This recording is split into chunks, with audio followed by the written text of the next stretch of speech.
አደይና ዴብ አንድ ላይ ሆነው ተጣልተው አደይ በጣም እየጮኸችና እየተነጫነጨች ነው። ምክንያቱም የሆነው ኬንጎ ነው።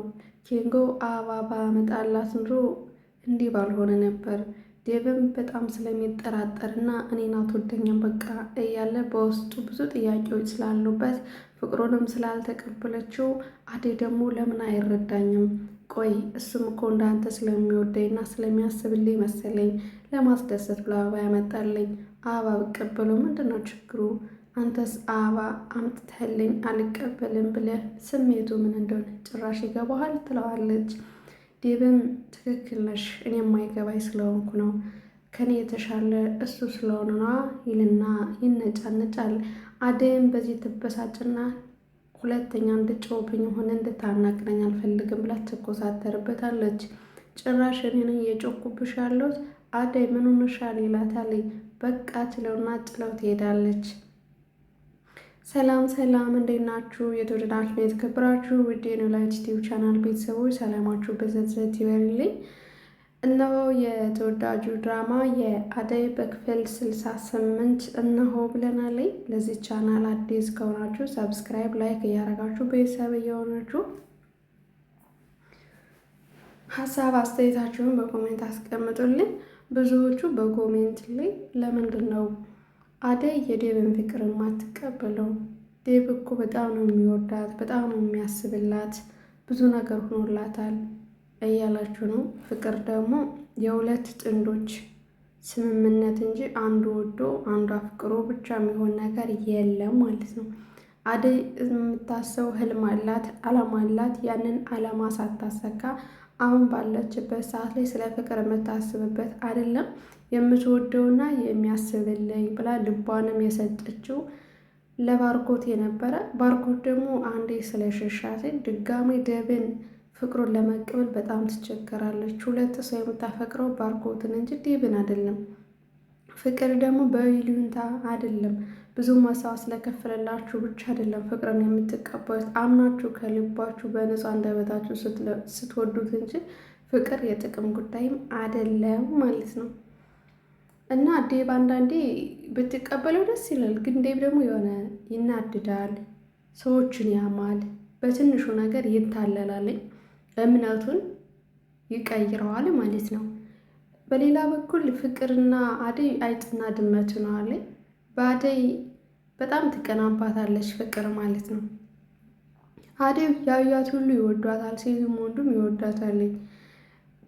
ተፈቃሪም ሴት ነች። አንገቷን ደፍታ ስርዓቷን፣ ወጓን፣ ባህሏን ጥንቅቅ አድርጋ ስለምታውቅ፣ ፍቅር ደግሞ በገንዘብ ያላትንና ሁሉ ነገር ማድረግ የምትችል መስሎ ስለሚታያት የፈለገ ዝነኛና ሀብታም ብትሆንም ፍቅርን በገንዘብ ደግሞ መግዛት እንደማትችል ፍቅር ራሷ ተረድታ ቢሆን ኑሮ አሪፍ ነበር። ግን ደግሞ ፍቅር አንድ ቀን የኔ ይሆናል ዴብ በማለት ሁሌም ቢሆን በተስፋ ትኖራለች። ፍቅር ዴብ የፍቅርን ፍቅር አልተቀበላትም ማለት ነው። እሷ ግን በጣም እንደምትወደው ታስመስላለች። እውነት ግን ከልቧ ወደው ነው አይመስለኝም። ምክንያቱም እያስመሰለች ነው። በፊትም እናቷ እያለችላት ከአደይ ጋር ተስማምታ እንደምትኖርና ይቅርታዋን እንዳደረገችላት አደይም ይቅርታዋን ተቀብላ ሰላም አውርደው ነበር ለአንድ ቀን። ግን እናቷ እንደሄደች ወዲያውኑ ነው ወደ ማንነቱ የተመለሰችው። አሁንም ቢሆንም በዴብና በባርኮት መካከል ላይ እያስመሰለች ትገኛለች። ፍቅር ሰዎቹን እንደ ቆሻሻ ነው የምታያቸው። እሷ ያልሆነችው ምንም ነገር የለም። እሷ ያልተነካካችው ሰው የለም። ሊሊ እንኳን ባሏ ኤላ ወደ አባቱና ወደ እናቱ ወደ አሜሪካ ሀገር ቢሄድም ግን ጓደኝነቷን ብላ አደይ እና ሊሊ አንድ ላይ ናቸው። ሊሊ በተወሰነ ሰዓት የሰው ቤት አይታለች፣ እናት አባቷን አታለች፣ ብዙ መስዋዕት ከፍላለች። በጣም ዝንጥ ያለች የሀብታም ልጅ ነበረች። ህይወት ደግሞ ትገለበጣለች። ትናንት ያለን ዛሬ አይኖርም። ዛሬ ያለን ደግሞ ህይወት ነገ ይቀጥላል ማለት አይደለም። በዚህ ምክንያት የቤት ሰራተኝነት ሆና ትሰራ ነበር። እንዲሁም ከነ ፍቅር ቤትም ነበረች ለተወሰነ ጊዜ ማለት ነው። በዛ ማንነቱ አሁንም ፍቅር በጣም ትጨቃጨቃታለች ሊሊን ማለት ነው። አንቺ ለእኔ ተራ ሰራተኛ ነሽ እያለች ትከራከራታለች። በእጅ የያዙት ወርቅ እንደ መዳብ ይቆጠራል። አየሽ ትናንትና እኔ ያን ሰራተኛ ልሆን እችላለሁ፣ ግን ከትንሽ ተነስቼ ከፍ እንደምል አንቺ በምን እርግጠኛ ነሽ? ትላታለች። አንቺ ከኔ ጋር ሆነሽ በፍጹም እኩል ልትሆኚ አትችልም፣ ገብቶሻል? ትላታለች። ታውቂያለሽ ፍቅር፣ አንቺ መቼም የሚገባሽና የምትረጅ ሰው አይደለሽም። ሰዎቹን የምትለኪያቸው በለበሽው ጫማ ልክ ነው አደል ብላ ትቆጣታለች። ለእኔ ያም የምጣይ ምንም ግድ አይሰጠኛል፣ ለማናቸውም አላስብም ትላለች። በዚህም ሊሊም ኮስተር ትልና የኔ እናትና አባት ካለው ከሰፈሩ አንደኛ ሀብታሞች ነበሩ፣ እግዚአብሔር ነጠቀኝ እንጂ ያ ማለት ደግሞ ቀናት ይፈጃል እንጂ ተመልሶ የራሴ ነው ትላታለች በንዴት። ፍቅርም እሱ ነገር ሲናፍቅሽ ይቀራል፣ ይህ እኮ ድሮ የሆነ ነገርና ያለፈ ነገር ነው ትልና በሰው ህይወት ላይ ትቀልዳለች ማለት ነው። በሌላ በኩል ሊዱ ደግሞ እየተነጫነጨች ነው ያለችው፣ ምቾት እንዳልሰጣት ከፍቅር ጋር ሰላም እንዳልሆነች እንዲሁም አደይ ወንድሟን ስለምታስከፋባት በጣም እየተበሳጨች ነው። በዛ ላይ ኤላ ወደ ውጭ ሀገር መሄዱን አላወቀችም። ኤላና ሊሊ ደግሞ ቤዛን እቤቷ ስትሄድ ውጭልን ብለው ስላባረሯትኝ ሊሊን በቀል ይዛ ኤላም ሆነ ሊሊ እዚህ ቤት እንዳቸው አልፈልግም ትላለች ማለት ነው። በሰው ቤት እንቧከሩ አስቡት እንግዲህ ቀውጢር ዋለ ጎጆ። በዚህም የተነሳ ከአደይ ጋር ትጣላለች። ኩሽና ገብታ ሊሊና አደይ ስራቸውን እየሰሩበት ባሉበት ሰዓት ቤዛ ትሄድና ለምን መጣሽ? ለምን ገባሽ? አደይ እንዳትከብች ብዬ አስጠንቅቄሻል ነበር ትላታለች። ኧረ አይባልም ነውር እኮ ነው ምናምን ብላ ስርዓት ልታስተምራት ትሞክራለች። በዚህም ጉሮሮ ለጉሮሮ ይተናነቃሉ። ደግሞ እኮ አቅም እንዳለው ሰው ነው። በጣም ፈሪ ናት ሲበዛ ማለት ነው፣ ግን የዋህ ናት። ቂም ቶሎ ትረሳለች። ቶሎ ነው የምስቀው፣ ቶሎ ነው የሚገፋት ሊዱ ማለት ነው። በዚህም በጣም ስለሚወዳት እህቱን ዴቭ ሲያያቸው እየተጣሉ ነው። አደይ ትገለግላለች። ሊዱና ሊሊ ደግሞ ተጣልተዋልኝ። በዚህም ያያቸው ዴቭ ወደ ውስጥ ወደ ኩሽና ሲገባ ምን እያደረጋችሁ ነው? እንዴት እህቴን ሊዱን ትቆጧላችሁ? ይከፋታል እኮ ብቸኛ ናት፣ ልትንከባከባት ይገባል ብሎ ኮስተር ሲል ዘራፍ አንተ ማነህ? የሴት ወንድ ጀግና ነኝ ትልና ሊሊዬ ደግሞ ፊቷን እሳት ታስመስልና ታስወጣልኝ፣ አሁኑን አስወጣልኝ፣ ሌላ ነገር ሳይፈጠር ትላለች። ቆይ ግን የሊሊ ቆራጥነት ደስ አይለም? ሴቱም ወንዱም ፈርተዋት ነው የሚሉ። በዛ ላይ ብስልና አዋቂ ምን ላይ መናገር እንዳለባትና ማንን በምን ማሸነፍ እንደምትችል ቃላት በኪሷ ላይ ያለ ከሷ ላይ ወለት በጣም ጀግና ሴት ልጅ ወለት በጣም የወደድኳት። ከዛም ምንድን ነው ምናምን ብሎ እንዳትመጣ ነግሬያት ነበር፣ ግን ገብታ አገኘዋት። ለምን ትገባለች? አስወጣለች ብላ ሊዱም ወንድሟን ትተማመንና ነገር ተቀሳሰራለች ማለት ነው። ዴቭ ደግሞ ይሄ ነገር እንደማይሆን ለምን በፍጹም ቀበጥ ነሽ ይልና እህቱን ይዞ ወጣል። ጭራሽ አንተ ለሰራተኛ ግዘህ እኔን ታስወጣኛለህ ትልና ሊዱ ደግሞ በጣም ታኮርፈዋለች ዴቭን ማለት ነው። ከዚያ ዴቭም ምንም አማራጭ ስለሌለው በቃሽ ይቅርታ ብሎ አፉን ይይዝና እህቱን ይዞ ያስወጣል ማለት ነው።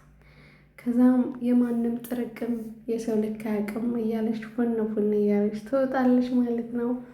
ከዛ በስተመጨረሻም ዴቭን እህቱ ትቆጣዋለች ማለት ነው። ቆይ አንቺ ከሰዎች ጋር አትነካኪ ብዬ ስንቴ ልንገርሽ? አትጣይ በቃ እንዴ ማየት አልፈልግም።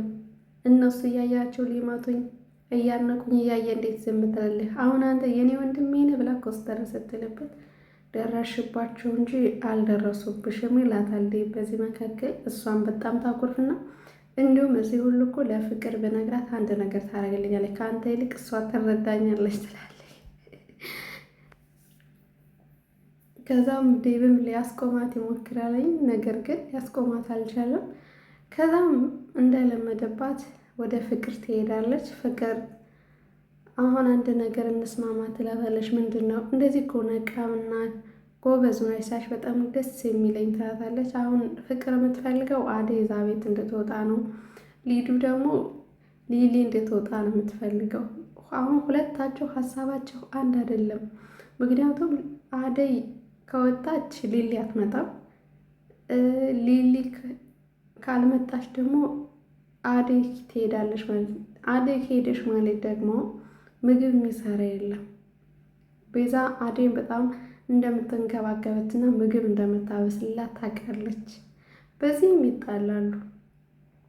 አደይ እዚህ ቤት ምን ቅር ብላ ወጣች ማለት እኮ ሊዱ እዚህ ቤት ድረሽ አትልም ማለት ነው ብላ ስታታልላትኝ ፍቅር ማለት ነው ተመልሳ ቤዛ ደግሞ አይ አደይማ መውጣት የለባትም አደይ ወጣች ማለት ማንም ሊንከባከብ የሆነ ምግብ የሚያመስልልኝ የለም ብላ ትናገራለች ማለት ነው።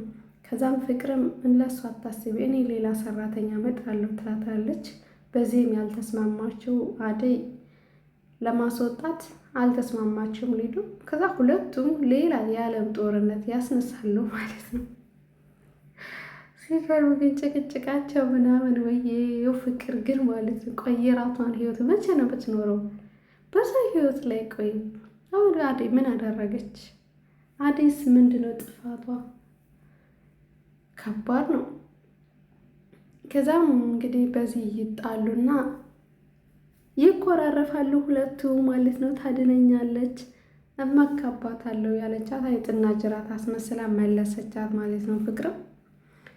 ፍቅር ሌላ ተንኮል ታሴራለች ማለት ነው። እነ ኪንጎና እነ ዳይመንድን እንግዲህ የአደይን አባት ስልክ ቁጥር ስጡኝ እናቴ ማግኘት ትፈልጋለች ልታወራ ትፈልጋለች ብላ ልታታልላቸው ትሞክራለች። በዚህም ነቄው ዳይመንድ ደግሞ በፍጹም አንቺ ማንሽ እና የሀገር ሽማግሌ ያልመከረው ያንቺ እናት እንዴት ብሎ ጭራሽ አደይ ልታስዛት እንደሆነ ቀድሞ ዳይመንድ ስለገባው ሳይሰጣት ይቀራል ማለት ነው። በጣም ትናድዳለች፣ ትበሳጫለች። ከዛም ኪንጎ ደግሞ ለአደይ ይነግራታለች። ቁጥርሽን እያፈላለገች ነው የአባትሽን ብሎ ኪንጎም ዳይመንድም ይነግሯታል ለአደይ። ከዛ አደይም በጣም ትበሳጭና አንቺ ምን ፈልገሽ ነው በህይወቴ ከመጣሽ እንደማልመርሽ ወቂሽ አንቺ ተራንሽ ከኔ ጋር በፍጹም ልትፎካከሪ እንዳትፈልግ ምክንያቱም ይሄ ህይወቴ ነው ብላ ታስጠነቅቃታለች። በዚህም በጣም እየተጫጫሁ ያለ ዴቭ ይመጣል። ምንድነው የተፈጠረ ብሎ እያናግራቸዋለኝ። ከዛም ሊዱም እዚህ ቤት እኮ ብጥብጥ ምንም አይጠፋም ሁሌ አዲስ ነገር ትልና ቅጥል ትላለች ፍቅርም። ከዛም ምንም ምላሽ ሳትሰጥ አደይ ለተወሰነ ደቂቃ ትቆምና ከዛ ዴቭና ቤዛ በሶፋ ላይ ይቀመጣሉ ማለት ነው። ከዛም ተኮሳትራ ጥላቸው ትወጣለች ማለት ነው። ከባድ ነው። ፍቅር አሁንም ከትናንቱ ማንነቷ ማትሻሻል። ልክ ቤዛ መንቅር ብላ እንደወጣችው ፍቅር መንቅር ብትል ጥሩ ነበር፣ ግን ደግሞ የድራማው ድምቀት እሷ ስለሆነች ይህን ይመስላል። ውድ ተመልካቾቼ አብራችሁን ስለቆያችሁ ከልብ ነው የማመሰግነው። ላይክ፣ ሼር፣ ኮሜንት ሀሳብ አስተያየታችሁን በኮሜንት ሴክሽን ላይ አስቀምጡ።